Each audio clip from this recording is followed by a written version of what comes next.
দোকানের মালিক যারা আসেন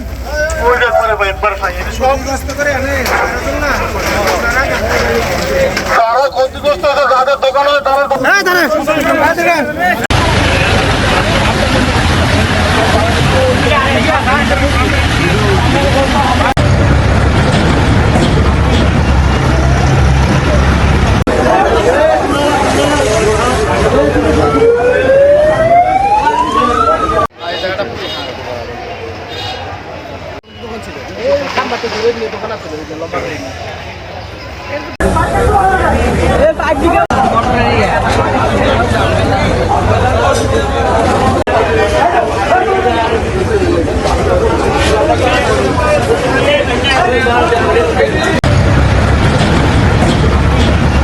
একটাও ছিল না কিন্তু আমার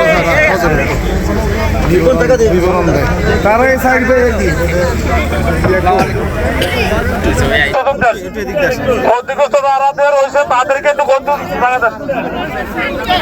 এই যে ক্ষতি আপনাদের হলো, এটা ক্ষতিটা আমরা কোনোভাবেই পুষিয়ে দিতে পারবো না। এটা আসলে আমরা শুনেই দৌড়ে এসেছি। আমার মেঘনায় আজকে প্রচারণা ছিল, সেখানে না গিয়ে সরাসরি আপনাদের এখানে এসেছি।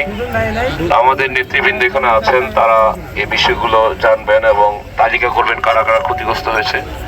ইনশাআল্লাহ আগামী দিনে যদি আপনাদের ভোটে আমরা রাষ্ট্র ক্ষমতায় আসতে পারি, তাহলে এই যে ক্ষতি হলো, এই ক্ষতিটা কিভাবে আপনাদের এখান থেকে উত্তরণ করা যায় এ ব্যাপারে আমরা উদ্যোগ গ্রহণ করব এবং আমরা আপনাদের পাশে আছি।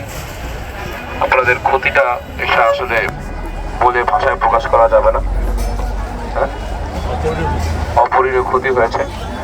তো আমি আমার বাবার পক্ষ থেকে আপনাদের সকলের প্রতি সহানুভূতি জানাচ্ছি। ইনশাল্লাহ এই যে ক্ষতি হলো, আপনারা ইনশাল্লাহ আবারও আপনাদের ব্যবসা বাণিজ্য আবার উত্তরণ করতে পারবেন সেই আশাবাদ ব্যক্ত করছি এবং ইনশাল্লাহ ক্ষমতায় আসলে আপনাদের রাষ্ট্রীয়ভাবে পুনর্বাসন।